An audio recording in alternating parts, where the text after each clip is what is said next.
Hello and welcome. Before we begin, we'd like to take a brief moment to share an important disclaimer. The views, opinions, and statements expressed on the Rascals Lounge podcast are solely those of the host and guests and do not reflect the views of any organization, employer, or sponsor. This podcast is provided as is and is intended solely for informational and entertainment purposes. Discussions on this podcast may include topics such as politics, vaccines, the pharmaceutical industry, professional sports, esports professionals and organizations, content creators, music, medicine, law, science, psychology, herbal medicine, supplements, cannabis, nicotine, alcohol, religious leaders, faith-based beliefs, and other related subjects. All commentary is based on publicly available information, personal experience, or personal opinion. Any references to public figures, political parties, politicians, athletes, organizations, religious groups, or individuals, living or deceased, are opinion-based and are not intended as factual claims or statements that could harm reputations. No content on this podcast is meant to defame, discredit, or negatively impact the reputation of any person, group, political party, religious faith, or entity. The host and guests expressly disclaim all liability for defamation, libel, slander, or any misinterpretation of the views expressed. This podcast does not provide professional advice of any kind. Comments or discussions involving doctors, scientists, psychologists, attorneys, athletes, religious leaders, politicians, or other professionals, including those related to health, training, injuries, performance, the pharmaceutical industry, herbal remedies, supplements, cannabis, nicotine, alcohol, vaccines, or alternative treatments, are intended for general informational purposes only. Listeners should never start, stop, or alter any medication, treatment plan, religious practice, legal action, financial decision, or substance use based solely on content heard on this podcast. Always consult with a licensed professional or qualified advisor in the relevant field before making any decisions related to health, law, religion, finance, or lifestyle. The host and guests make no representations or warranties regarding the accuracy, completeness, or suitability of the information presented, and disclaim all responsibility for errors, omissions, or outcomes resulting from the use of this content. The podcast and its content are provided as is, without any express or implied warranties of any kind. By listening to, reading, or otherwise accessing this podcast, you acknowledge and agree that the Rascals Lounge podcast, including its host and guests, shall not be held liable for any interpretations, actions, or consequences resulting from the content of this program. We strongly encourage all listeners to think critically, do their own research, and form independent judgments before acting on any topic discussed. Listener discretion is advised. Thank you and enjoy the show. Welcome to the Rascals Lounge podcast.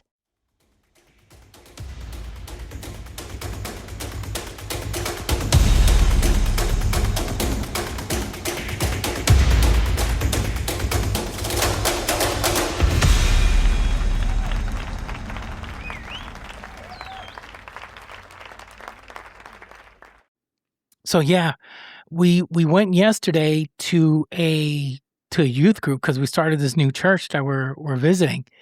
Mm-hmm. And then, this morning he tells me, oh, I'm sick. I'm not feeling. I was like, and he's throwing up. And then immediately I start thinking with your email, what you sent me with your son. And I was like, okay, this is weird. I mean, I know the enemy tries to make things impossible because, your testimony is really, really big and doesn't want that to be spread out. And the majority of my listeners I assume they're like in the 20 to 40th age range. So there's a lot of young people because That's amazing. coming from the esports arena. So That's amazing. I got a lot of people.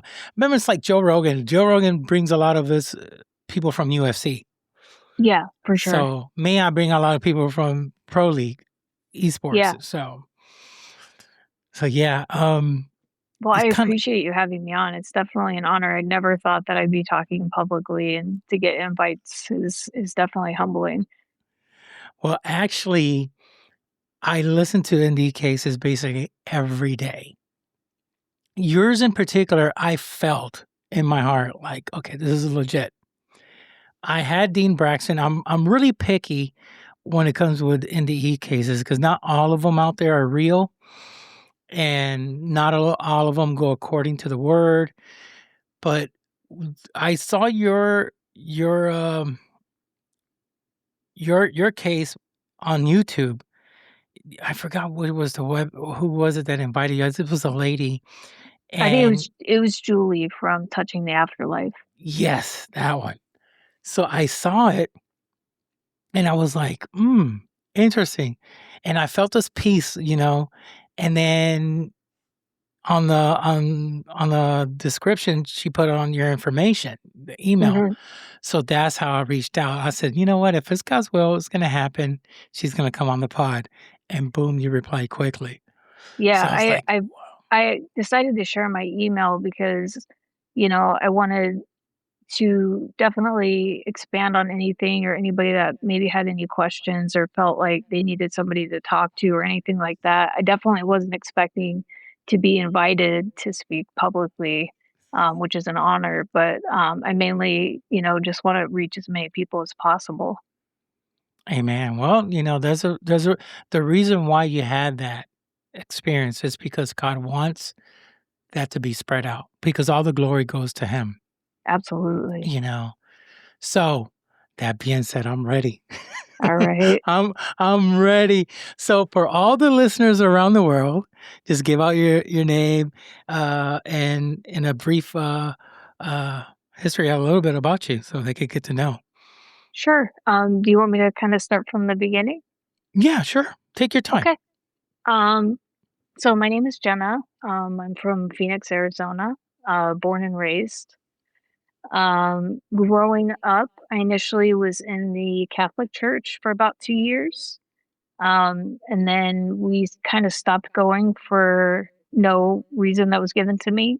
And I was told by my family that God was not real. It was a fairy tale.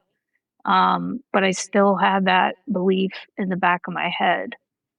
Um, and that's definitely when things started ramping up spiritually is when we stopped as a family participating in the word. Um, and that ultimately led me down a really dark path as a preteen and teenager, um, to where I was probably one of the most hateful atheists you could think of. I mean, a mocker of Jesus, a mocker of believers. I mean, I just, I probably unfortunately caused a lot of people to stumble. And God definitely humbled me in a very amazing way and merciful way. Um, and now my hope is to stop people from stumbling um, from a foe that's already defeated. And if we do stumble, to stumble into Jesus. And there was definitely a lot of life lessons that happened that led me to that. And it didn't happen overnight, even when it was kind of like point blank in my face. And I think that's how stubborn we are as people sometimes is, the truth can be right in front of our face and we'll still deny it. So I think that's one of the most interesting things I learned from that experience. Would you like me to get into some of the experiences that Yeah. happened? Yeah, Okay, yeah. So that was the beginning. So you were raised Catholic, but then you became atheist. So you started like not correct. believing. So was it your parents that kind of like taught you that, like, hey, listen, don't believe this is a bunch of baloney? Yes, they told me it was a fairy tale, and I actually still believed until I was probably about 13. Um, I still had belief, I still prayed. Um, I had, a lot of trauma in my past, and it would cause these horrific stomach aches. And I can remember as a child praying to God and asking Him to take the stomach ache away, and He always would. And that was the extent of my prayer, but He still answered it like every time. So I knew that it was real. And then I think, you know, the hateful atheist stage, I think it's pretty hard to hate something you don't believe in. Mhm. And so I think I was more looking at the condition of the world and blaming that on God rather than the decisions that we make as humans. Wow. Wow. Amazing. Okay. So then how it all started then? So how it all started was um, I was hanging out with wrong groups of people.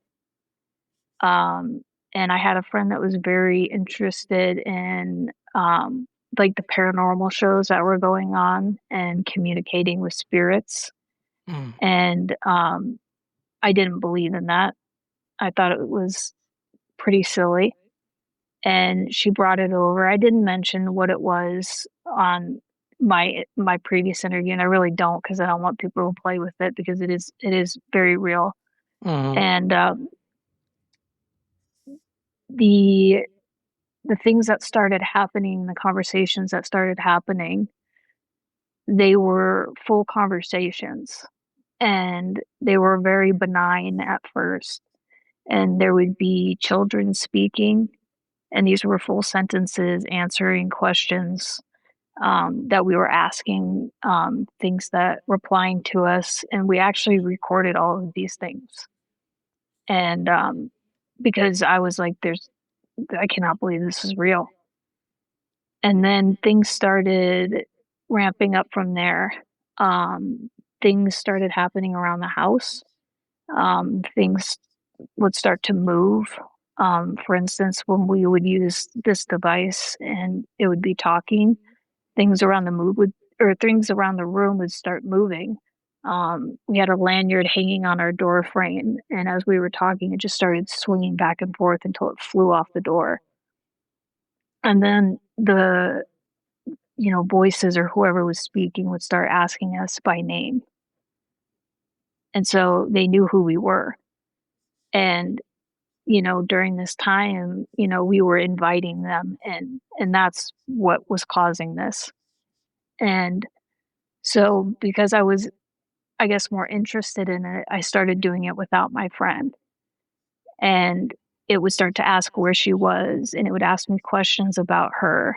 And it almost kind of started to befriend me. And one of them claimed to be a man. I think he said his name was George and that he died on Camelback Mountain. And we have a recording of that. And then things started moving again.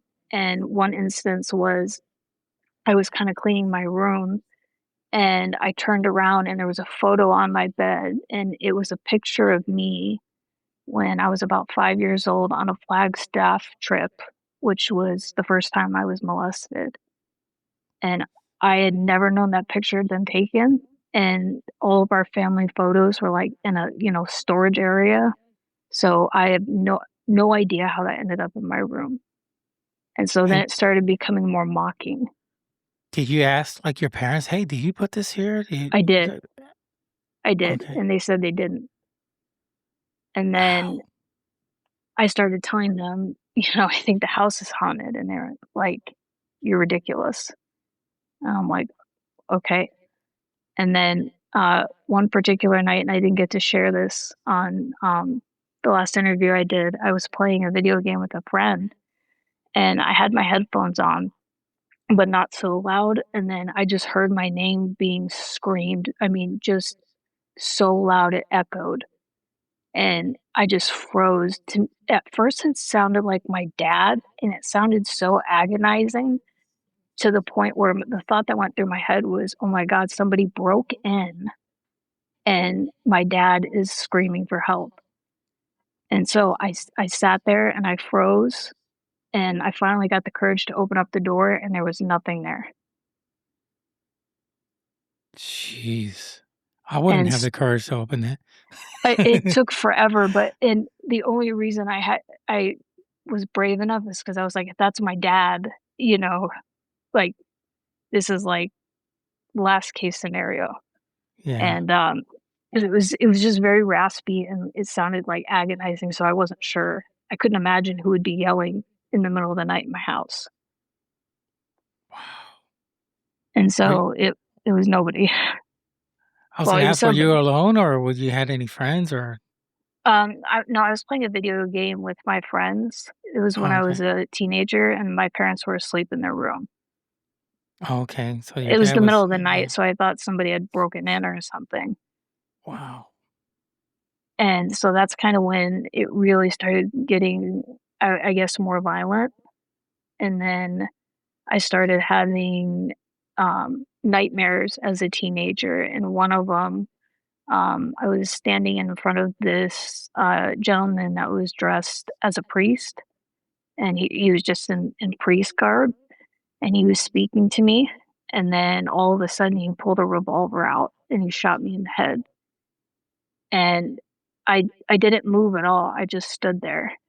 And as I stood there, his face completely changed. He had these like hideous boils and bumps and just redness. And he was just laughing. And I looked down and I realized my body was there. But I was standing. And I was like, this can't be a dream because I would be you wake up if you die in your dreams. And Hmm. so I sat there and everything was dusty, the whole landscape was different. And I said, well, why am I not going to heaven? And he just laughed at me and he goes, what makes you think you're going to heaven? And so at that point, I just started wandering this area and I was terrified. And all I could think about was my parents. And so it was like I gathered all my strength and I ended up in the kitchen and my parents were getting ready for work and I was trying to scream their name, but no voice would come out. And eventually my mom came and woke me up because I was screaming and she was wearing the same outfit. And so was my dad that they were getting ready for work in. Wow. Now, what was this like a? Okay, was it a dream or was it a? So I think it started out as a dream and it turned out of body because I was Okay. in the kitchen and I think I was fighting so hard to get out of that area that, Hmm. where that demonic figure was, that I was able to somehow it was like I kinda went blind and deaf, like I went through something, and I ended up in the kitchen, and I saw my parents, and I was standing right behind them, and I was screaming their names, and they couldn't hear me, but I could see them getting ready for work, they were pouring their coffee, they had their business clothes on, and then eventually my mom came in the room and was like, "What's wrong? What's wrong?" Because I was screaming her name, and she was wearing the same exact outfit that I just saw her in. Oh my gosh, that was an outer body experience right Ye there. yeah, so I was like, I didn't even know what to say, and that was while I was a teenager. So that's kind of when I think when the real spiritual dreams started, and then the dreams directly about Jesus happened after my NDE. Man, that's wild. Because outer body experiences happen a lot, even in the operating room. Yeah, A lot of patients will. I mean, there's something that happens. Usually, their heart stop, mhm, and they immediately are out of the body, and they can see the whole operation. They see everything, and they'll tell the doctor, you did this, and you went over here, and this nurse was over here." And they get like a 360 view. I mean, there's a whole bunch of stuff that they yeah, go through. What's really kinda dangerous a lot of times that people will have these outer body experience that are, they're trying to seek the other world. A bad spirit will come in and take over. So, I mean, thank God it didn't happen to you, though you were being attacked by, an evil spirit. yes, and I think it was more of an intimidation thing, Mhm. um, and just more of scaring me into thinking that, I'm destined for hell. Wow. So after that, when did your NDE case kinda, like, happen? When your NDE did it happen after that, correct? Yeah, it happened so that dream, I was about 16 or 17, and Hmm. then my NDE happened when I was 21, um, because during my teenage years, I experimented a lot with drugs. I was hanging out with the wrong people, Mm. decided that that was not the path for me. So I cut off my friends. I stopped doing drugs, but unfortunately, I started drinking alcohol when I turned 21 and had just replaced one thing for another. And that ended up, I think, causing a lot of depression because it was unfortunately a demon that my entire family struggles with. And it caused me to the point where I felt like, life was not worth living. And so I decided to take a handful of Ambien and I drank an entire bottle of vodka. And I just kind of laid on my floor and listened to music. And I was starting to go in and out of consciousness. And then all of a sudden, I was floating up in the air, like I was laying on my back, but I could see everything around me. I could see underneath me. I could see to the sides. I could see above me. And I saw my body laying there. And it was kind of like the same feeling in the dream. Like I knew it was me, but it didn't really look like me. Mm-hmm. And the minute that I came out of my body, I was no longer drunk. Um, and it was probably the best feeling that I've ever felt in my entire life. And it was the most real feeling that I've ever felt in my entire life. Like compared to that, everything feels like a video game or a dream. And just everything was so intense in a positive way. The love, the compassion, the just the best feeling that you've ever had in your life, the happiest day of your life, times a billion, all the time. Wow. And in that moment, um, I wouldn't say it was an audible voice. It was more of like an internal, it was like thoughts were being projected into my mind. And what I found really interesting about the communication was that there was so much meta communication happening. So it wasn't just words, it was feelings being conveyed. It was um, advice being conveyed. Like there was no miscommunication. Like everything was very understood. There was no lying, there was no miscommunication. You knew everything that was happening in that conversation. And the Lord came to me and he said to me, "You can get up and you can see what I have planned, or you can come with me." And when he said that, it wasn't, I don't want to say it was harsh, but it was very firm. And in that meta communication, it was, if you come with me, you're going to be judged as is. And Mm. so I didn't want to leave because it felt so good just to be in his presence, but I knew what that meant.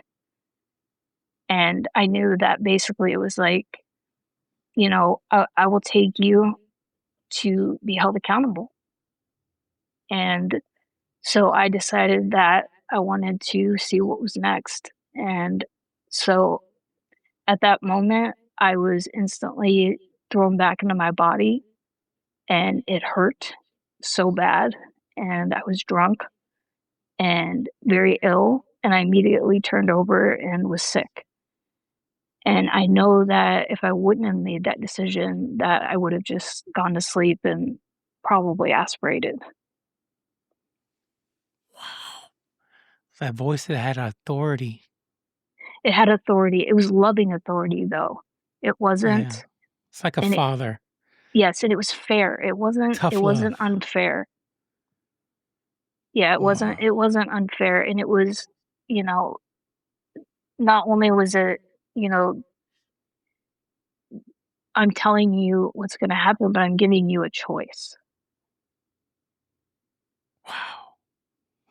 One time, I'm going to share this with you and the audience. And I think I said this before. Um, I'm in my 40s now, but back when I was like 17, 18, I was very young, but I always been afraid of the dark. Mm, always been afraid of the dark. I always had to sleep with a night light or the lights on, doors open, Mhm. everything, because I would hear things. Mhm. And and I've always been afraid, always been afraid. And I'll go to church and they'll pray and I just keep that very, very private. I don't go around telling my buddies, hey guys, I'm afraid of the dark. That's Yeah. something, us guys we don't do, we just keep that very quiet. And then one day I was in front of my house talking with my friends and one of my buddies said, hey, we're gonna go to this house, we're gonna go for prayer. You wanna come? And I'm like, whose house? Oh, so and so house. I don't know who they are, but come. We're gonna be praying. And I said, okay, fine, let's go. So I go, and they had this circle of all these people, these ladies who were just praying and praying and praying. So I go in there and I go inside the circle, hold hands, and they started praying. And this lady, which is a prophet of God, Mm. comes straight to me. Boom, Mhm. puts her hands on my head and started praying, speaking in tongues.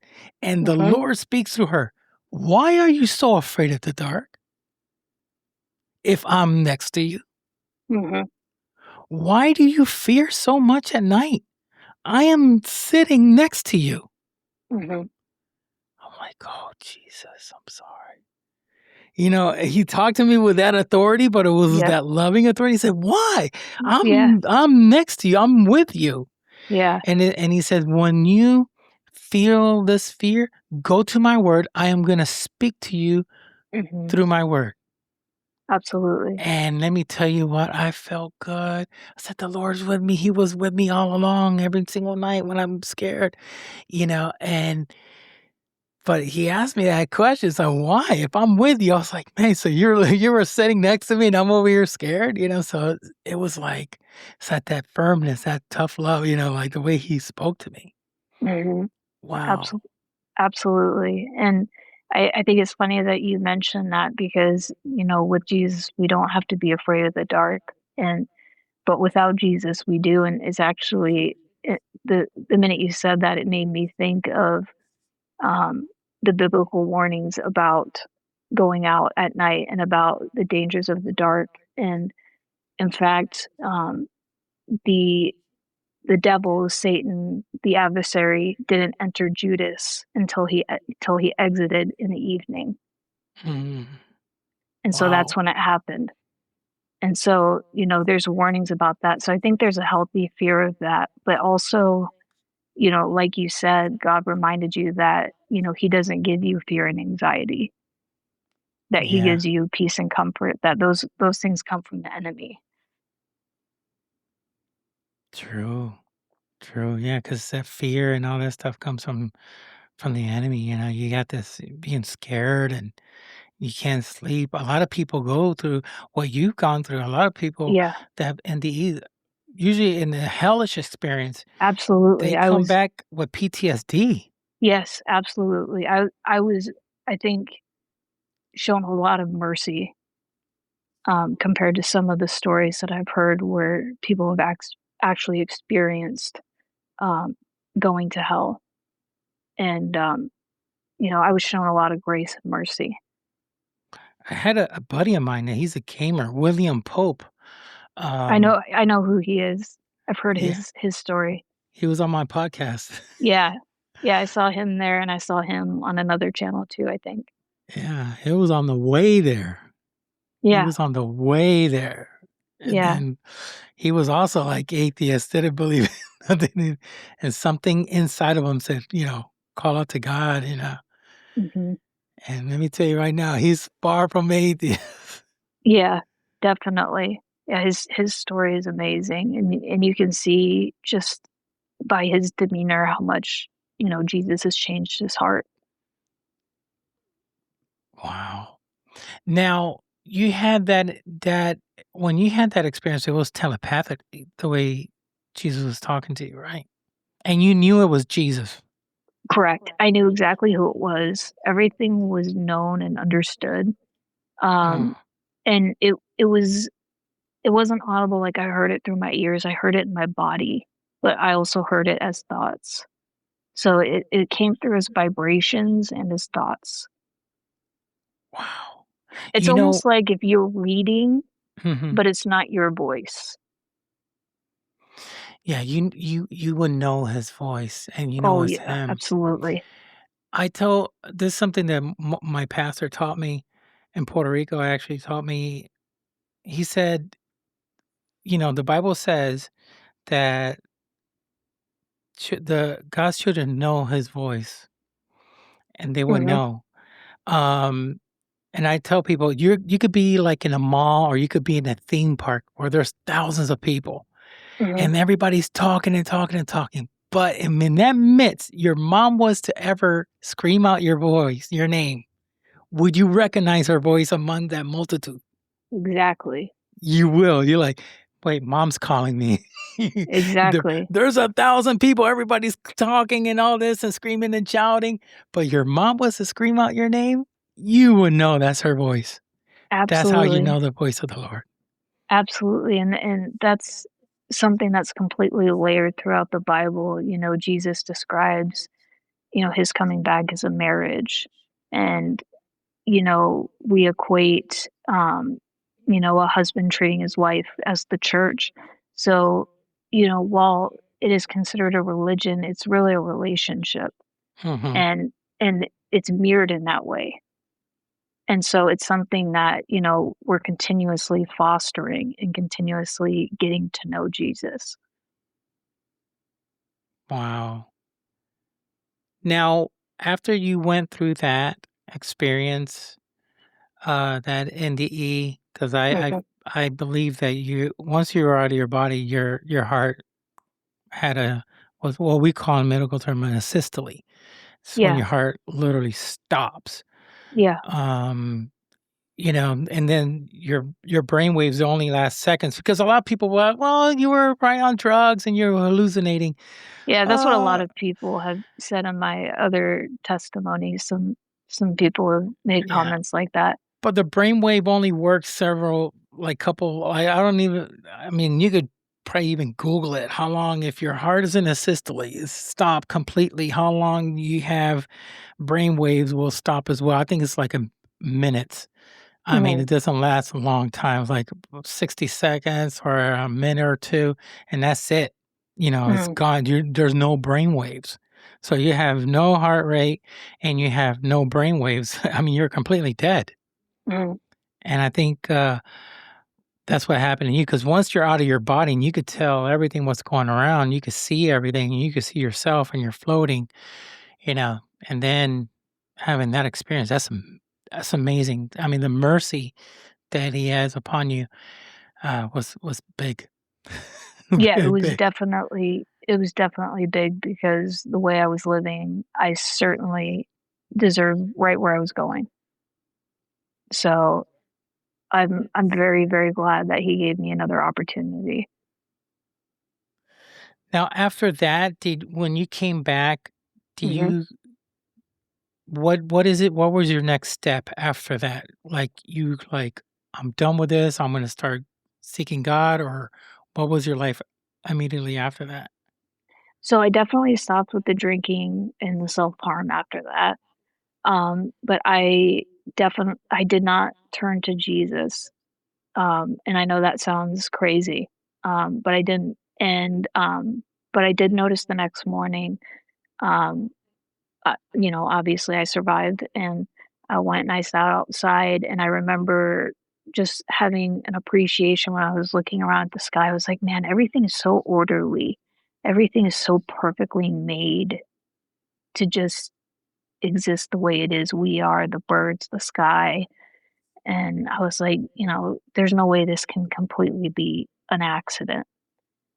So I think at that point I was probably more a little agnostic. Mhm. But then Jesus started coming to me in dreams, Oh, and really? yes, and so Wow. that was what completely changed it. So, um, shortly after the NDE, um, I was still feeling depressed, still kinda not knowing which way to turn, and I had a dream one night and this was 2012, so I was about 22 at the time, and, I had a dream that my dad called me on our house phone back when there were still house phones, and he said, there's an outbreak of a disease, and the police are coming to quarantine people. And he's like, "You need to run." And he told me where his gun was, and he told me to leave because he was at work, so he couldn't get home. And this all felt so real. And so I was like, "All right." So I grabbed his firearm and I hopped the fence back to where this drainage wash was. And there was a group of people, I'm assuming neighbors, that had also hopped the fence, and they were also making a run for it. And one of them had like a big jug of water, and they were like, "Come with us. We're going to the kingdom." And like, I know it sounds strange, but to me, I was thinking like, somebody's got a bunker, somebody's got a fortress or whatever. Mhm. And I was thirsty, so they gave me a drink, and I drank like way more than my share. I was thirsty. I just chugged it.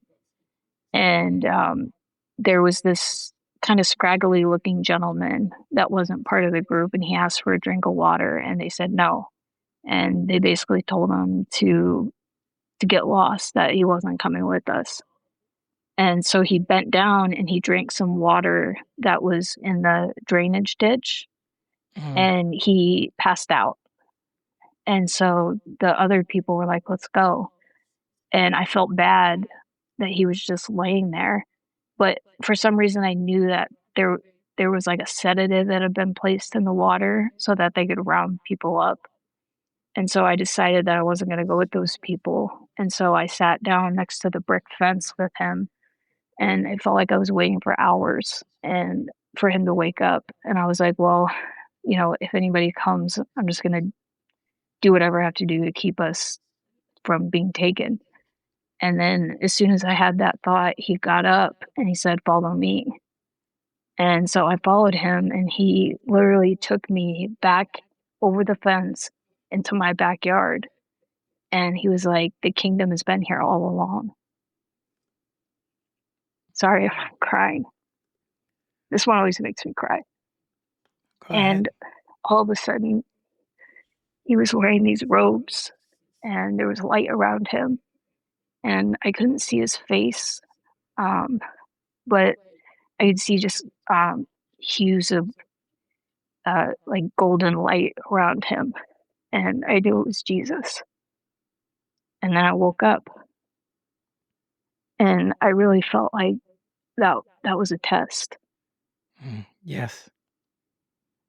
and to see if the seeds that he had so generously planted were going to grow. And so after that dream, I knew Jesus was real.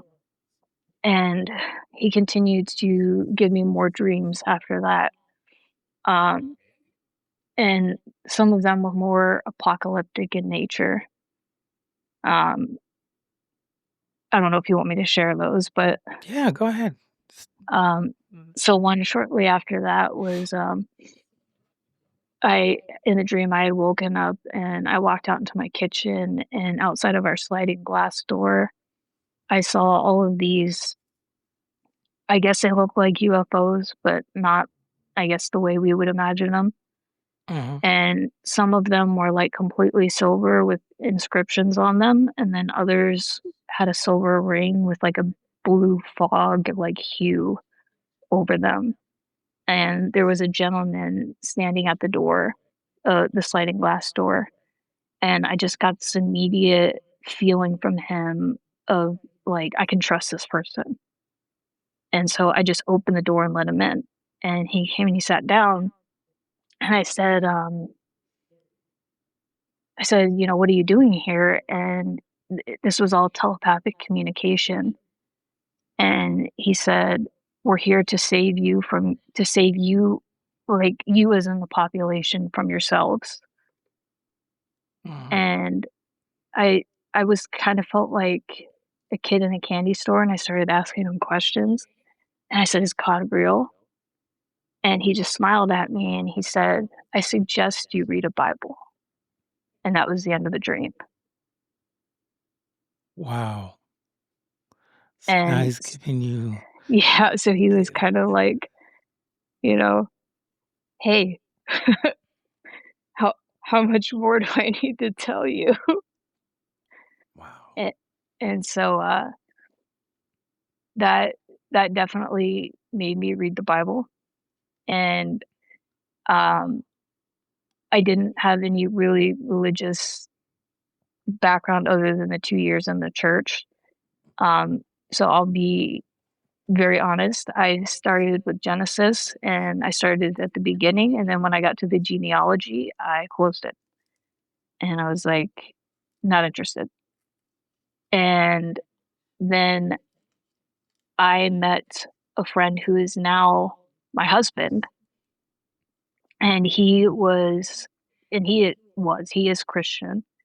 And Mhm. him and I would have theological debates back and forth. And he kept telling me to read the Bible. I still had the Bible. And so I was like, you know what? I'm gonna I'm gonna try again. And I prayed. I said, Jesus, I believe that you're real. Help me understand this. And I started reading it, and it was speaking to me.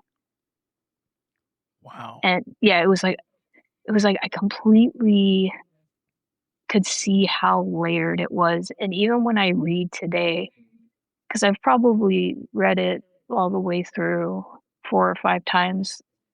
Some books more than others, but every time I read it, there's something new. And I think that's definitely why it's called the living word.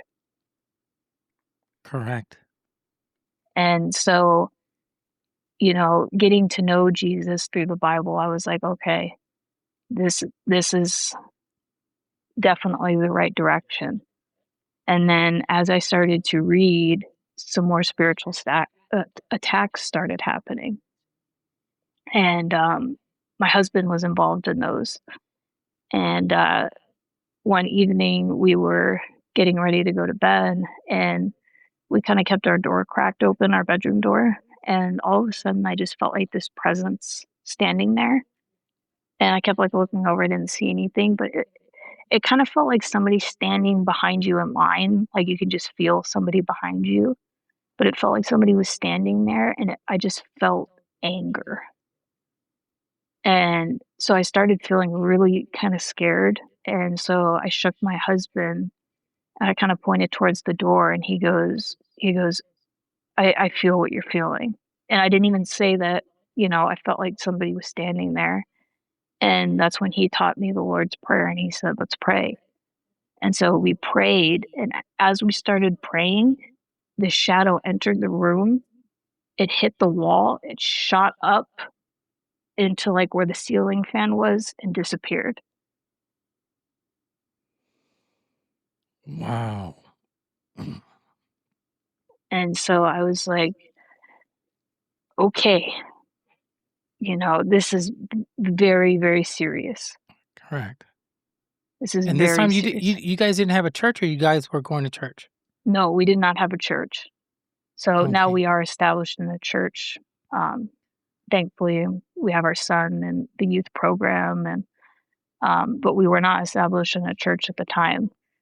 Um, Yeah, because you couldn't call a pastor and say, "Hey, listen, this is happening," and they'll come over and pray for you, and anoint the house.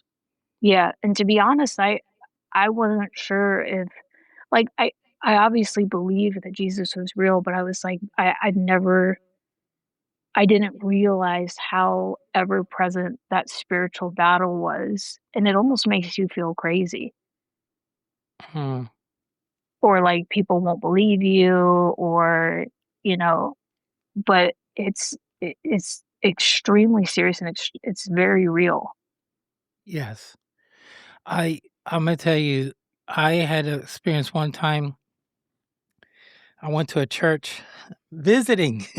This is back when I was young in the island, and we were there, and it was a youth group, and we were praying and all this, and one girl, she falls down.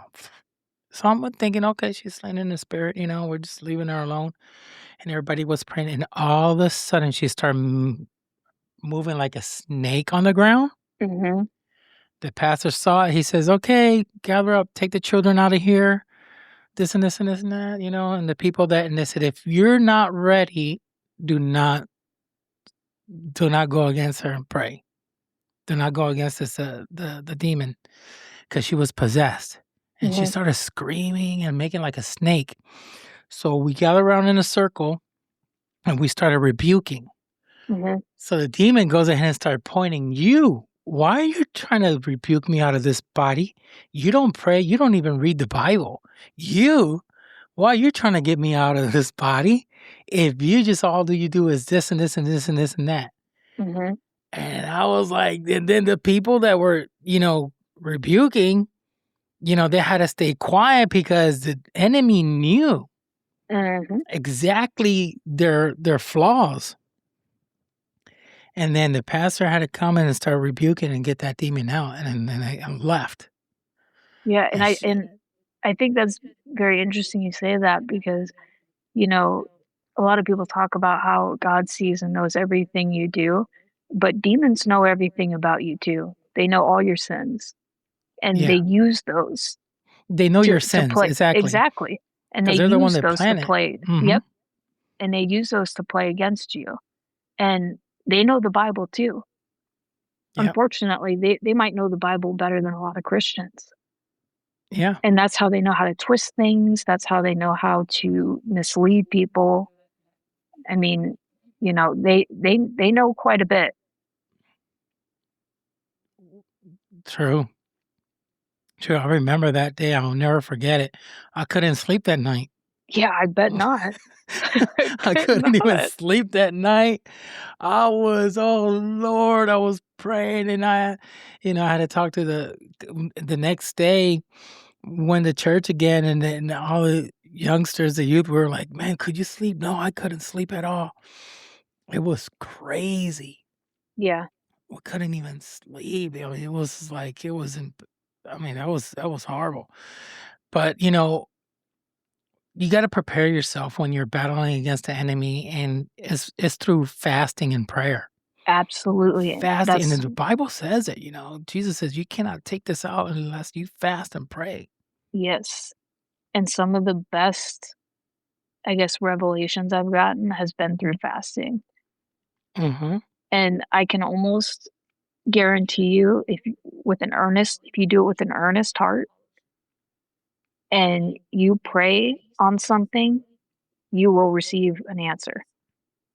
Oh, yeah. 100%. I did a fast and a prayer when I was kind of butting heads with somebody that I used to work with. And I decided that my prayer point was going to be like, not help me get along with this person. It was, let me see this person the way that you see them.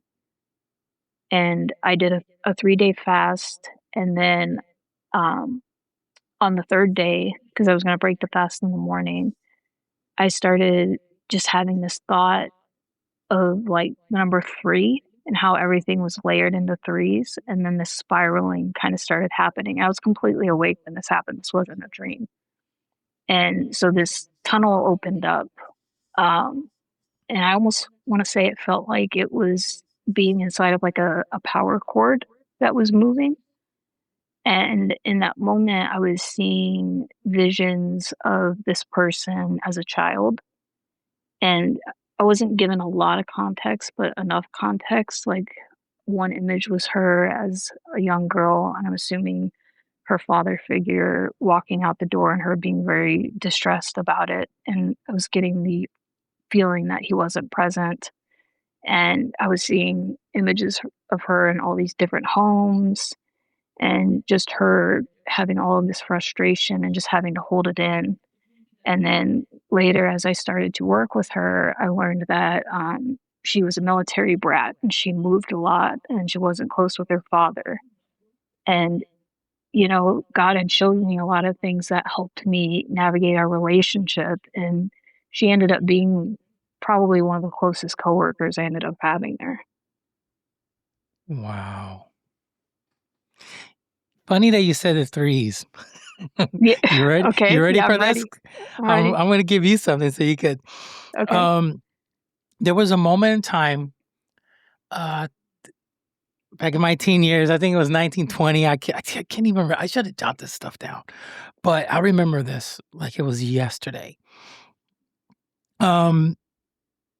I fell in love with this girl in church. Oh my God, I was so in love. And I fell in love and we were just dating. And come to it, we were like really in love. We were just like always together. We always gone to church and this and that. And then all of a sudden, after a certain amount of time, she just like, boom, I need to talk to you. I'm like, okay, just wanted to let you know I don't love you no more. I'm like, what? The heck, Abby, we were just fine yesterday. Yep. I don't want to be with you no more. I don't love you no more. And I was like, that's odd. And she's very mature and she had a job and she was, she was like, I think 19, 20 years old, something like that. Mhm. And all of a sudden, she says, I don't love you no more. That was it. And I'm like, okay. I think I was 20 years old, something like that. And she was like 3 years older than me, 4 if I'm not mistaken. And I was so like bummed out. Well, the thing is with me, breakups, I take it very, very hard. Mhm. I'll start crying, getting bad depressions, Mhm. and it was just like really horrible. So what I did was I went to a buddy of mine's house that he lived by himself, and he had like 3 rooms that, was all empty. And I said, listen, can I stay in one of your rooms? I'm going to fast and pray for 3 days. Mhm. He said, okay, yeah, sure. No problem. Just go. And I just took gallons of water. I said, I'm just going to pray, not eat, just water. That's it. Mhm. And I prayed and prayed and prayed morning and night, wake up, sleep a little bit, and just don't leave the room, just to shower and go back to prayer. On the third night, Mhm. but let me tell you, it was tough. Yeah, Because those first and second days, I start smelling food, people cooking I barbecue, know. everything. I'm like, where in the world all this smell? Like something like, just break it, give it up. And then I just kept on praying. And then it was funny because God was using me throughout those days. My friend, he woke up, he'll knock on the door and say, everything okay? I'm like, everything good? And he said, well, I'm going to head off to work. I said, listen, don't worry. I'll make sure everything's okay in the house, but I'm going to keep on praying, okay? Because you are a warrior of God. Just remember that.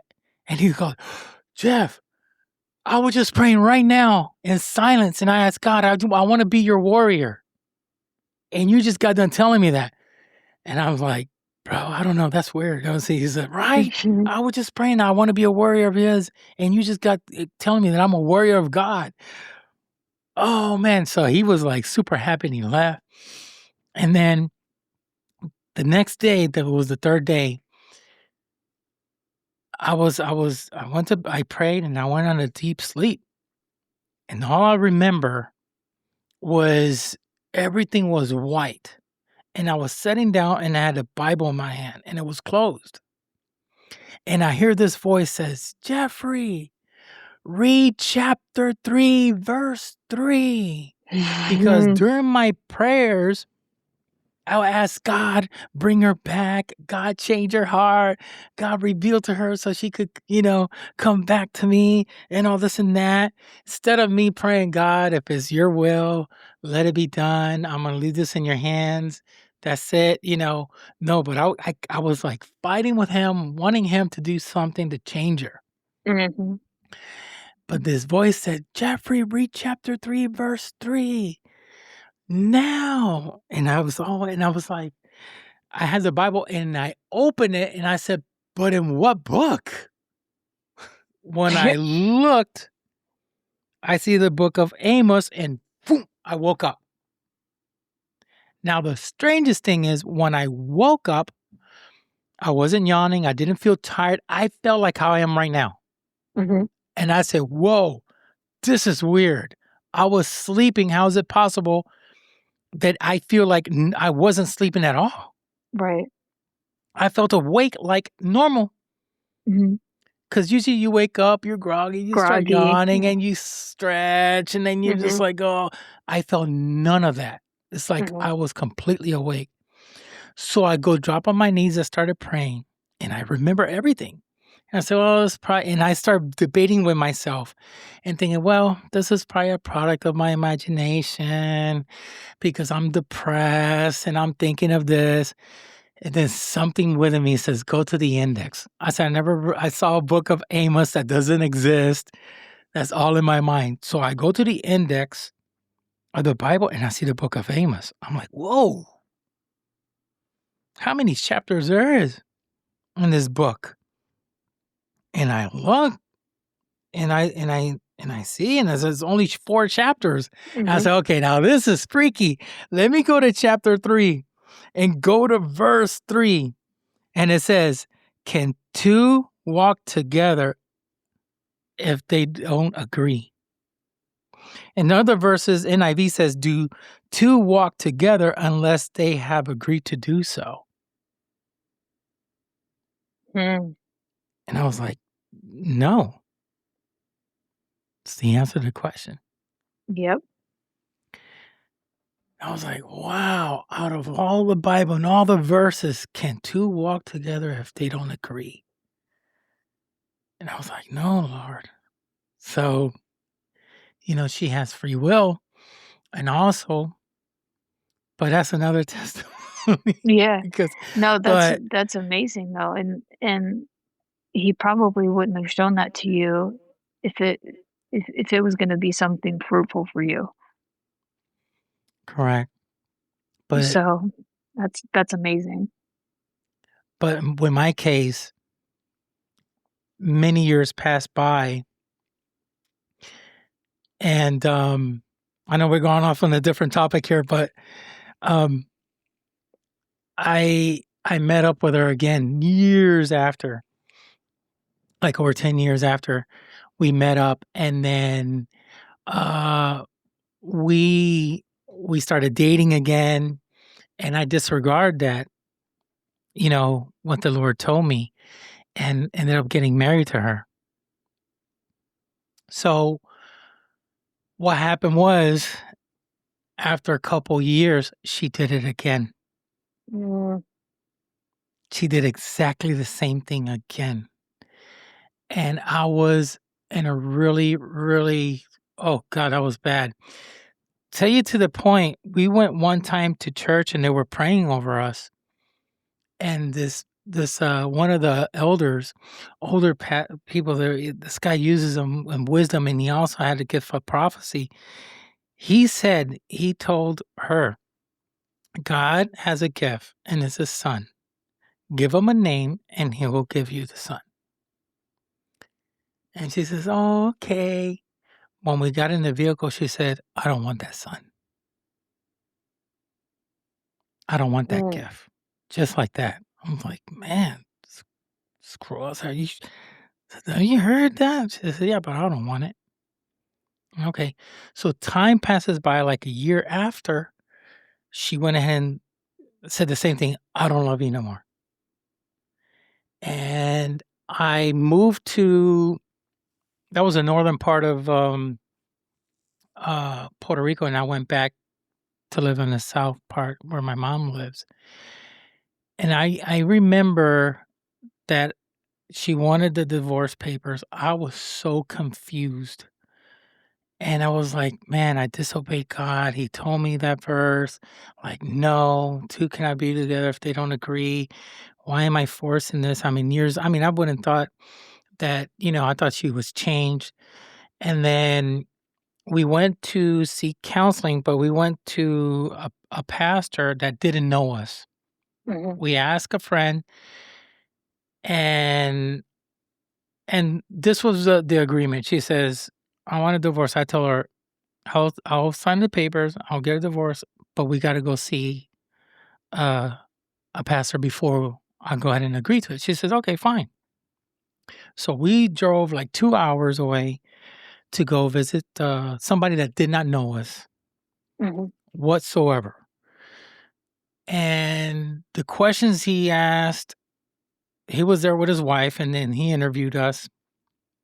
and it says he asked, if she was being mistreated or if there was abuse on both sides or whatever, all this stuff. And we're like, no, no, no. And she said, no.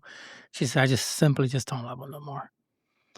And they're like, well, I cannot approve this divorce because there was no abuse. There was no that, he says, well, why is it? She says, no, I just stop loving him. And he says, are you seeing somebody?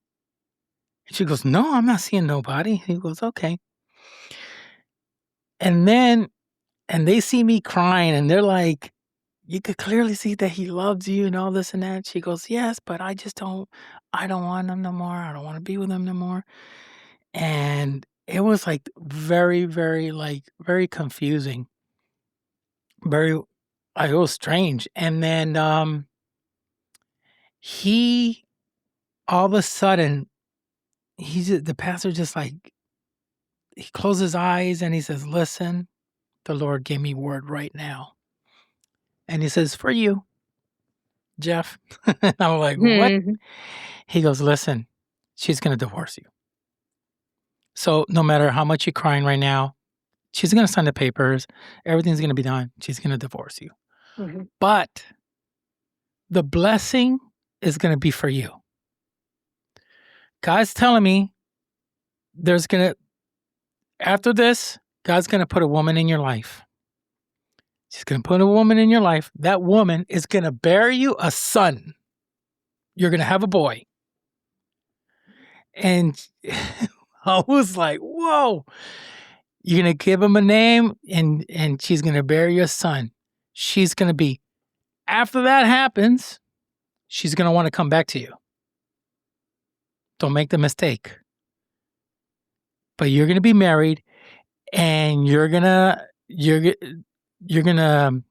be happy and this woman's going to give you a son and then this prophecy is going to be completed. She goes ahead and starts, why God's going to bless him and not me? No. And the pastor said, hey, I just received the word right now. There's nothing I could do about it. You have free will. This is what you wanted. This is what you're going to get. But God already gave him word and it's going to happen. And she started crying, oh, this can't be possible because all this and this and that. So he gave her some pamphlets, how to work on marriages, all this stuff. And she says, okay, I'll read it. I'll look into this. So we get in the vehicle and we started driving. She took the pamphlet. She threw it at me. She says, you know what? I'm not going to do none of that stuff. Just like that. I was like, God, this woman is cruel. Ended up getting divorced. After some time, a year or so, God took me. I had this process that I had to go through. It's the process of going through the desert because I had to build my relationship with him. And it was tough. It was tough. And then after a while, I went to a Christian counselor, a Christian psychologist actually from the church that I was going to visiting there. She helped me out and totally switched my brain. I started valuing myself, having value towards myself and loving myself and seeking Jesus and everything.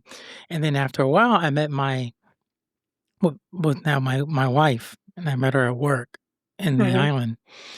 And we got married quickly after 3 months of dating. That's amazing. We got married 3 months, yeah. After 3 months of dating, we got married. Yeah. 3 to 4 months, yeah. We got married quick. And she got pregnant, and it's a boy. God bless. We're 15 years now in our marriage. That's beautiful. But afterwards, Mike started texting me. So how you doing? All this and that, just checking on you. And I was like, why are you writing to me? Yeah. Why all of a sudden?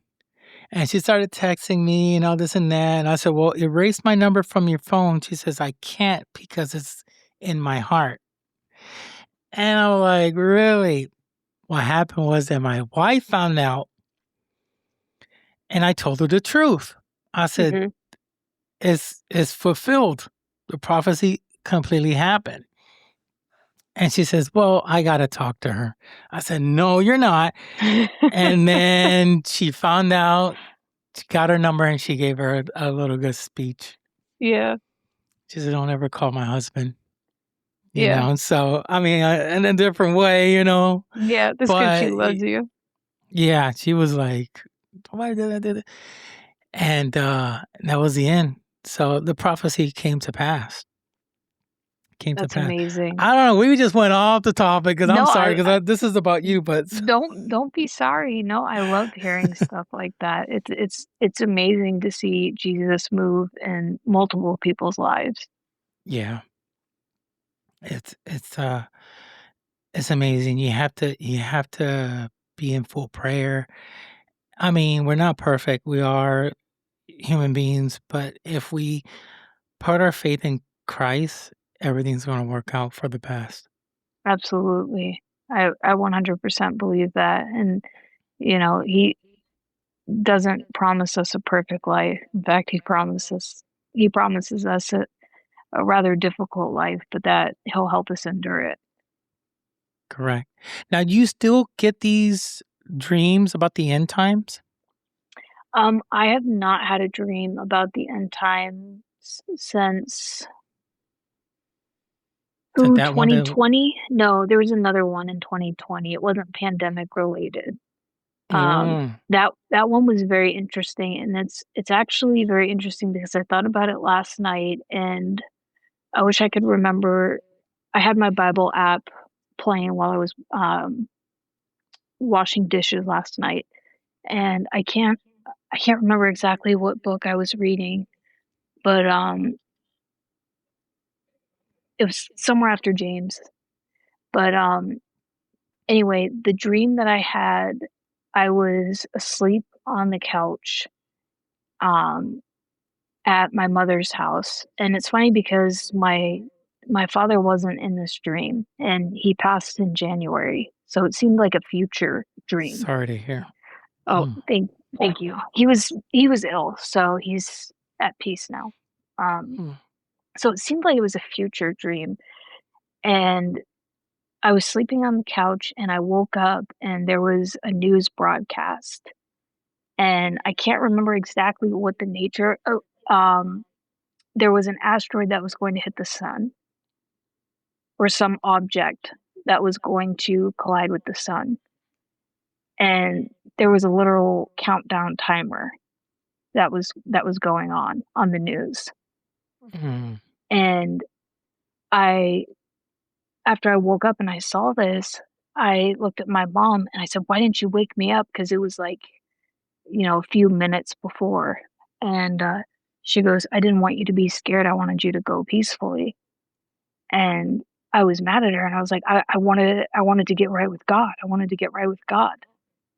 And that was before my real walk started, believe it or not. And then I ended up falling back asleep, and I woke up and I was still in the dream. So it was like a dream within a dream. mm-hmm. And so at that point, the timer was over. So I went and I looked out the window, and all I saw was ash just start to fill the sky. And it all just exploded in. And that was when I woke up.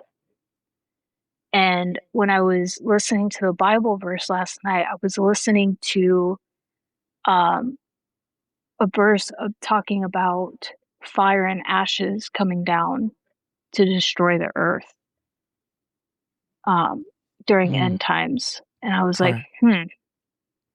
I wonder if that was along those lines, because a lot of the dreams I was having when I was very, I guess, young in my faith, I was having a lot of biblical references that I did not know were biblical references until I started reading.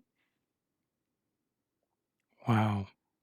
So, I mean, I lately been having this feeling even more than ever about the rapture, Yes, me the too. coming of Christ, and I think it's anytime soon because this world right now is like Hmm. total chaos.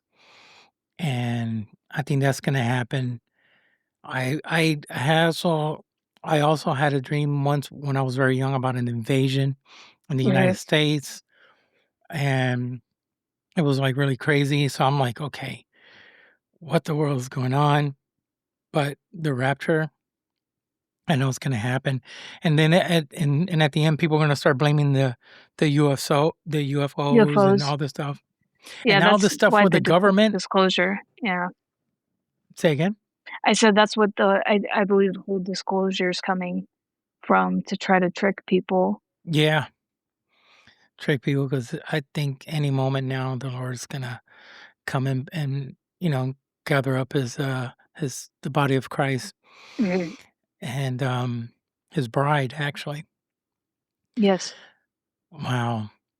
Yeah, I think it's happening a lot lately. A lot of people are having visions, having dreams, Mhm. and and it's gonna happen any moment. I think when people get these dreams and have this feelings, this is for you to get prepared. Have it. Thank God you're getting it. Mhm. Thank God you're getting it because, if you're not getting it, that's not good.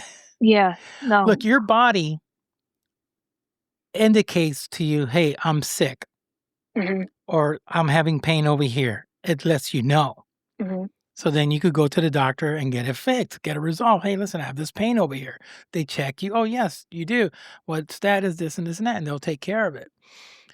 So when spiritually you're getting these symptoms, that you're feeling like Jesus is coming soon, this is happening, and that's a form of God communicating to you to letting you know, "Hey, Mhm. warning, hello, this is gonna happen. Right. Get Well, and ready." he says, "My flock will recognize me." Exactly. So, and I think another indication, and I think it's one of the most lovely indications is um, during the last few Ramadans, there's been mass reports of our Muslim brothers and sisters having dreams of Jesus while Yes. fasting. And I think that's absolutely beautiful. Yeah. A lot of people around the world are coming to Christ. I think he's doing this last, well, we say cosecha. I don't know how to say it in English, but it's like last gathering, the last Yeah, pickup. yeah, he's trying to round up as many as possible. Exactly. Now, So there's a testimony that I would love for you to share. This is what sure. happened with your son, Yes, because I heard about absolutely. that. So, well, the whole thing with my son was very interesting. Because never thought I was gonna have a child. Ended up marrying a Christian, never thought I would. Um, got pregnant. It was a very difficult pregnancy. There were difficulties during the pregnancy, and, in fact, when I went into labor, I didn't know I was in labor because I was having back labor, so I was just having, like, intense back pain, and then, just I felt like he wasn't moving, and so I was like, "Well, I should go get checked out just in case." And so I go to the hospital to get checked out. They're like, "You're probably fine, but we'll give you some juice, crackers, monitor you." And then so I'm sitting there drinking juice, and then all of a sudden, 9 people run in and start sticking IVs in me, and no idea what's going on. And apparently, the umbilical cord was wrapped around his neck. So every time I was having contractions, it was squeezing his neck. So they ended up having to give me medication to stop the contractions. Um, and they're like, "Okay, we're gonna do an emergency C-section, sign the paper." Like, my husband's not here. They're like, "Too bad." And then, things kinda calmed down, so they're like, "Alright, I think we can avoid the C-section. We're gonna, um, induce you and have the birth." And so, um, that actually went fairly well, even though the epidural failed. Um, and he was born very healthy. But then I would say about 3, 4 months old, he would start getting respiratory issues, frequently. And when he was just a little over 1, it was the day before Christmas, I took him to the hospital because I noticed that he had a high fever and he seemed like he was breathing funny. So Mm, I took him to the hospital and, um, the doctor kind of stood in the doorway and was like, yeah, make sure he has fluids, do this. She didn't check listen to his lungs. She didn't even do a one over on him. She just basically told me I was a worried first time mom, kind of telling me, you might have postpartum. Just, it was very strange. Hmm. And I was thinking, well, I mean, she's the expert. And so I brought him home, started trying treatments at home. And then Christmas Day, he was still sick. And then the day after Christmas, he got even more sick. And I was like, all right, this is not normal. So I took him to the closest hospital and they did an x-ray and they said he has RSV and he needs to go to intensive care. So they ended up transferring us back to the hospital that um, didn't diagnose him because that was the closest one for pediatrics. And they kind of delayed some treatment because they don't want to rush to putting somebody on a ventilator. And I understand that, but he Yep. struggled and struggled and struggled for hours. And then finally they were like, okay, we need to intubate him. You guys need to leave the room. And so they put us in this quiet room. And I just my heart just sunk into my stomach. And then all of a sudden I heard them call a code blue overhead for his room. And sorry, I'm going to cry again. And my legs just fell out from underneath me. And I was just screaming. I was like, this isn't real.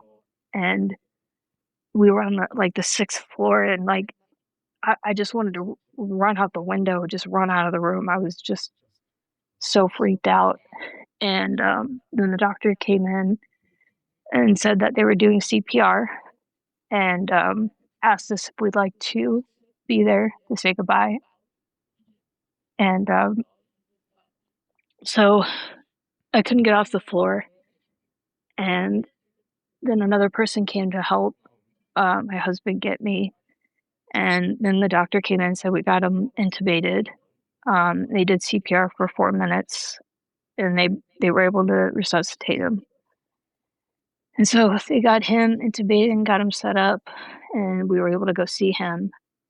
And then they explained to us that due to the cardiac arrest, we had to wait 72 hours for an MRI to see if there was any brain function left, or, what his life might look like after that.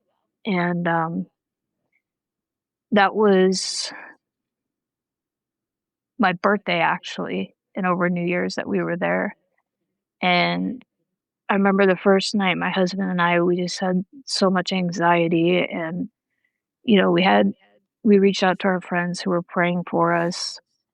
And then the night before his scan, I took a shower in the room and I just felt like this peace come over me.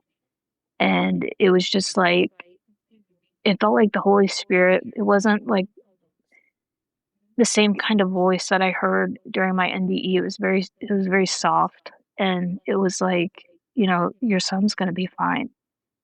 Because right before that moment, I forgot to add this up, is I was praying in the shower and I said, you know what? I'm not going to fight it anymore. I said, this is your son that you've trusted me with. If you're going to take him, then you can take him. And then that's when I got the revelation that, your son's going to be restored to you. And I remember that whole night, I didn't feel any anxiety at all. And it felt like the room was just, I want to say that it felt like I felt all the prayers in the room. And I found out later that we had friends of friends that had whole congregations praying for us. So, I mean, probably hundreds of people. And so I could just feel it in the room. Like the whole room felt blessed. And so the night before we tried to get some sleep before his scan, I felt at peace.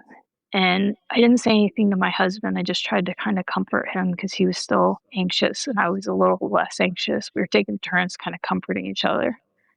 And that night, he was laying on the couch in the room, and he said that all of a sudden he woke up and that he could see in 360 and that his body was laying on the couch. And he said that there were these outlines of beings of light. And he sent me like a Google picture of the closest thing he said that it looked like. Um, and he said there was like 3 or 4 of them, and they were sitting on Asher's bed, and they were praying and stroking his hair. Wow. Oh, sorry. And then, so my husband said that he was a little scared, but he started approaching the bed, and he said that one of them turned to him and noticed him and walked around the bed, walked up to him, and just put his hand on his chest and just put him right back in his body. And so he Wow. told me that the next morning, and then I told him what happened when I was showering and praying, and I was like, "This is insane." And then that morning he went for the scan, and he came back, and they said that there was no damage at all, and that the damage to his lungs was very minor, and that eventually it would heal. And because he was intubated for 12 days. 12 days? Yeah, and he was in the hospital for about 3 weeks. And during that time, we both got fired from our jobs for attendance. Oh, of course. I mean, Yeah, our jobs. So the social workers had sent stuff over to our jobs, and they were like, "Yeah, too bad you don't have a job." So we both ended up losing our jobs. You know, thankfully had our son restored to us. You it's know, like, who cares about the job? How will my son yeah, I alive? was like, I don't care. You know, Yeah. they're like, you owe a couple I'm in shock $100,000. they didn't like, listen, we understand your situation. We'll figure this out to help you out. Well, it was interesting because the social worker said that that happens to a lot of parents that are in the children's hospital, is that they end up losing their jobs. That is so wrong.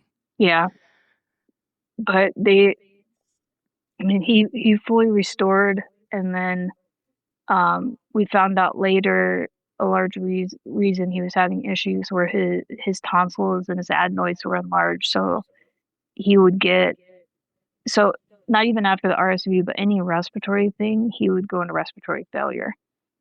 Oh And man. so he was never intubated again, but we had several hospital visits and 911 calls. And essentially, his tonsils and his adenoids were swelling up and blocking his airway. And so once we got those removed, he's had no health issues since. What a miracle. It I mean, it's an absolute miracle. A miracle. I mean, I think in this is my opinion. I want to know your opinion. You think this test wasn't just for you, but it was for your husband? I think so too, 100%. Because he had an outer body experience. Mhm. So, I mean, you did too. Mhm. Yours was a little bit different. I mean, his was a little bit more pleasant. He didn't see anything evil on this occasion. Yeah. He saw angels, which I Yeah. believe it were. And, I want that. You know? Yeah. Me too. So, He said initially, he said it was peaceful. He goes, "But they do look a little intimidating." yeah, And I was like, "Well, that's why in the Bible it says, fear not, don't be afraid when yeah, angels come, just because they have their own authority too, yeah. There in the was a spiritual person realm."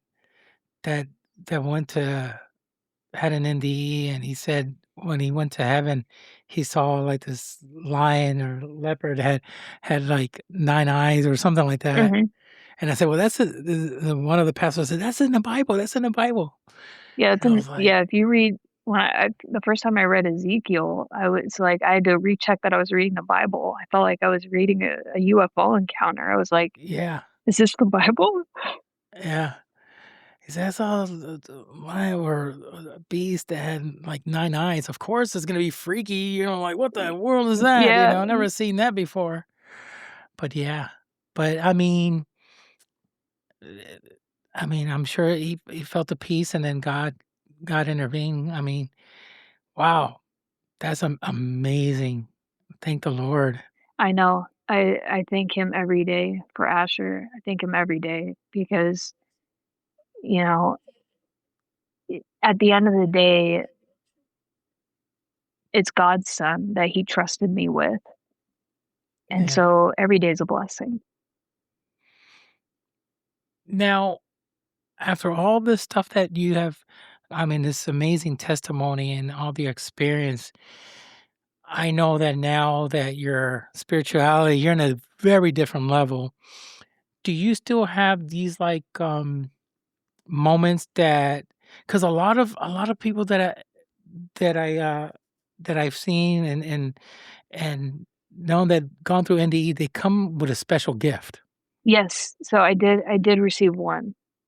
Okay. S So it's kind of a funky one, but it wasn't until I read, um, the chapter about spiritual gifts that I was like, "Oh, this is real." So, after my NDE, um, when people are not I don't wanna say demonic, but are acting as an influence, they're Mhm. being influenced by sin or by a demonic presence, their face will change. And it's very brief, and it's like a very quick, like, spiral, like, their face just spirals, like, their eyes and their nose, like, turn into a circle, and their teeth grow really long, and it happens just very quick. And so as soon Wow. as I see that, I know that I need to, you know, be on my spiritual guard. Wow. You gotta pray and rebuke. Yeah, definitely, and more it's more to of I felt like a call to be a little more gentle to those people because I don't believe that people are demonic. I believe they're influenced by demons.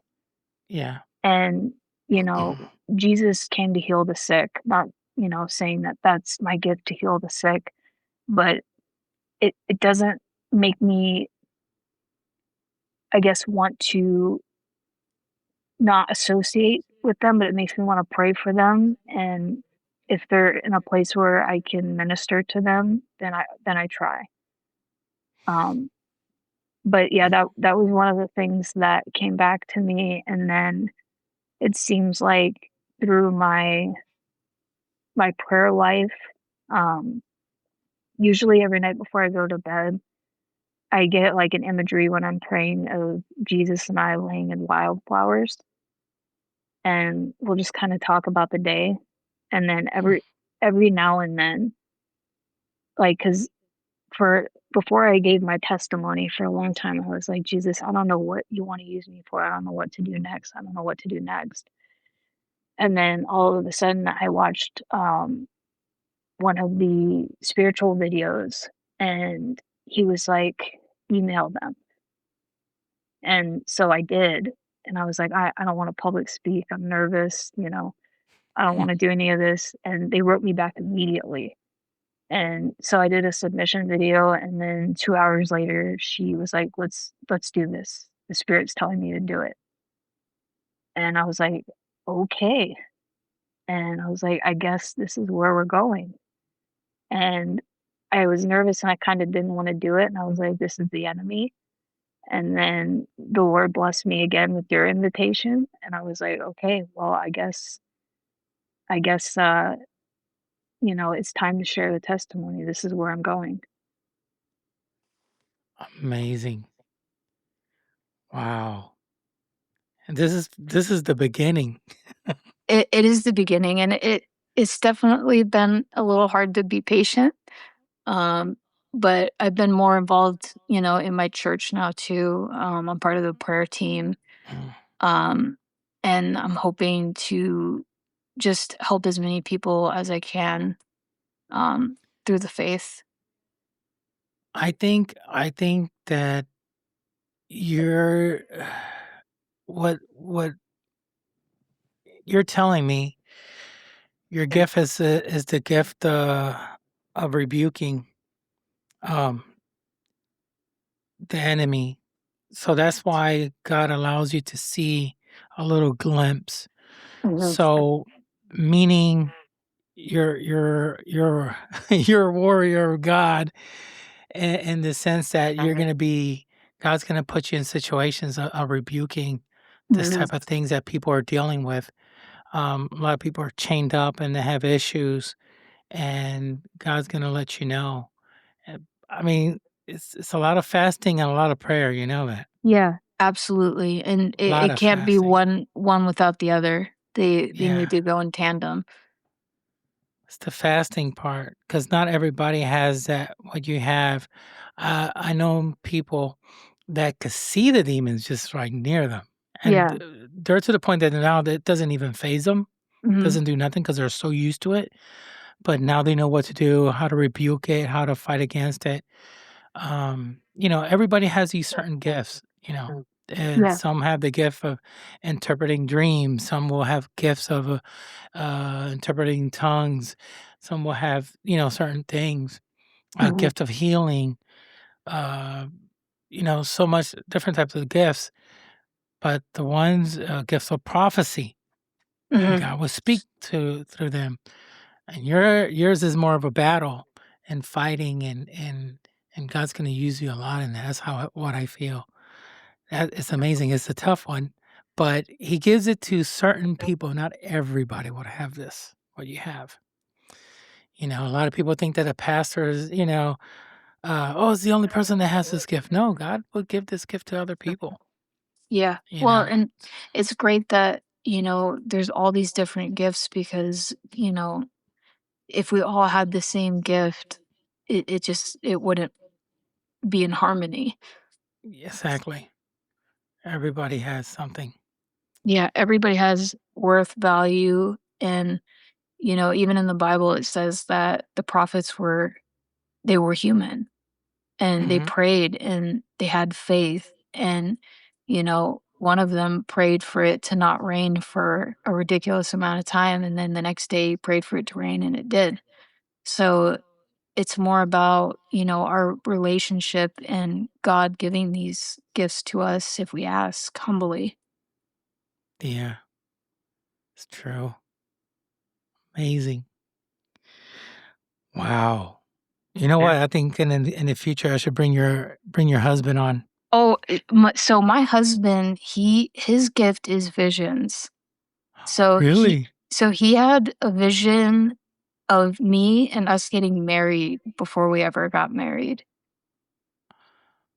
Oh, And wow. I know he would love to share Okay. if you would like Good. to talk to him, but he has had some very crazy experiences.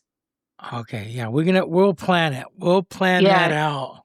yeah, you'll have to hear from him because he still has visions.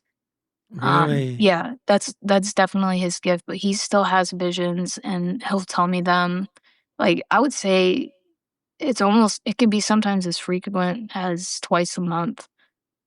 Sometimes there's lapses in between, but he'll tell me something and then it happens. Or I'll pray for something. Like Mhm. if we might be kind of going through something, I'm like, let me understand him better and let him understand this. And then the next day he'll come to me and was like, the Lord told me that I really need to work on this. And I'm like, "Wow, okay." Wow. So yeah, That's wow. he would definitely be very interesting to talk to. Okay, we'll plan that out. We'll plan that out. That'd be great. That'll be awesome. Well, listen, Jenna, right? Jenna, Yeah. thank you so much for coming on. I know you're busy and you got things to do, and I'm running on a tight schedule here, but I want to thank you so much for sharing your testimony. It's amazing. Well, I really And appreciate you having me. oh yeah, you're welcome. Thank you. I'm noticing there's little like weird things going glitching here, and I mean, it's always something. Oh, when it's not of God, it goes smooth, but when it I comes to know. God, Isn't it funny how the it's enemy will play with things like that? yes, it's crazy. I can't. I'm like, what the world? And next week, I'm gonna be bringing Freddie Garcia. Oh, okay. He had an NDE as well, and testimony is really wild. He told me, "Listen, I'm gonna tell you right now, something's gonna happen and start glitching. You're gonna go through this. Let's make sure we pray before because it's something's gonna happen. The computer system glitches." And when he went to Vlad's podcast, Yeah. Vlad was like, "Man, I don't know what the world's going on. I'm having having all these issues." Yep. Yeah, his was crazy testimony. Well, I'm gonna have to check. I think I saw part of his on Vlad's, but I'm gonna have to check his out on yours. Yeah, well, yeah, he's coming on next week. All these pods are pre-recorded, so I Okay. got it filters and it cleans out the voice and makes it really nice and crisp, like if you're actually in a studio. It's awesome. Yeah. Yeah. I saw a couple of them, and I saw the gentleman that we were talking about, and some of the things that he was saying was giving me goosebumps. It was amazing. Oh, Dean Braxton or Yeah. William? Oh, Dean, yeah, Yeah, William Dean. too. Yeah, William. I had another guest. I had a couple guests. I was like, man, this is interesting. Um, One guy he plays saxophone. I mean, so many people. I have over 100 now. I'm trying to even remember. Um, Dr. Margaret Reanda, her testimony. Well, she's a doctor and she was anti-vax, but she also had an NDE. And she quickly was speaking about that in her interview. I was like, whoa. And another person I'm oh, David Wilson. He's a saxophone player. He also had an outer body experience. And he says, I saw everything like 360 and all this. And I was That's like, so crazy. I said, this is wild. I bring you in for an episode about something totally different. And they just start letting me know personal stuff. So I'm like, okay, well, God, you know what you're doing. Yeah, it's your calling, and it seems like he's blessing your ministry. And thank God for Yeah. that. Yeah. Amen. So I'm just leaving it in God's hand because it's not for nothing. It's tough to do podcasting. I tell people it's not easy. Scheduling is the toughest part. I'm Not sure everybody's available. And sometimes when we get the schedule and we got the date, something happens, either, somebody you goes to know, urgent care. oh yeah, urgent care or something happened, popped up. Oh gosh. So just got switching back and forth. But God gave me patience for it, Yeah, I was So gonna say, well, God bless your patience. yeah. But yeah, now you don't have a website. Do you have a social media that people could see, or do you have a Facebook account? Do you have an Instagram or I actually don't have social media. okay, you don't. No, Okay. I communicate through email. I got rid of social media a while ago. But I might add it again just because Okay. I would like to talk to people more about this. So, I'll probably create one, and if it's okay, I'll email it to you. Yeah, Yeah, because I would love if people had questions or wanted to reach out or share or felt like they've been through something similar and need an ear to talk to or anything like that. correct. Correct. Yeah, it'll be good. I mean, uh but yeah, I always say at the end of the sessions, okay, give out your socials, let everybody I where they can know it's find you. funny. I don't have any social media. well, well, folks, make sure you tune in and save this episode. So, well, Jenna, thank you so much. Thank you so Thank you for much. coming on. It's a blessing and an honor to have you on, and I'm truly grateful. And hopefully soon we get your husband. Yeah, definitely. Okay. I'll shoot you an email. Okay. Perfect. Okay, let me tell everybody goodbyes and don't end yet. Okay, folks, thank you so much for tuning in. Till next time, God bless. Peace. Thank you for listening to this episode on the Rascals Lounge podcast, and please don't forget to follow us on X and on your favorite podcast platform.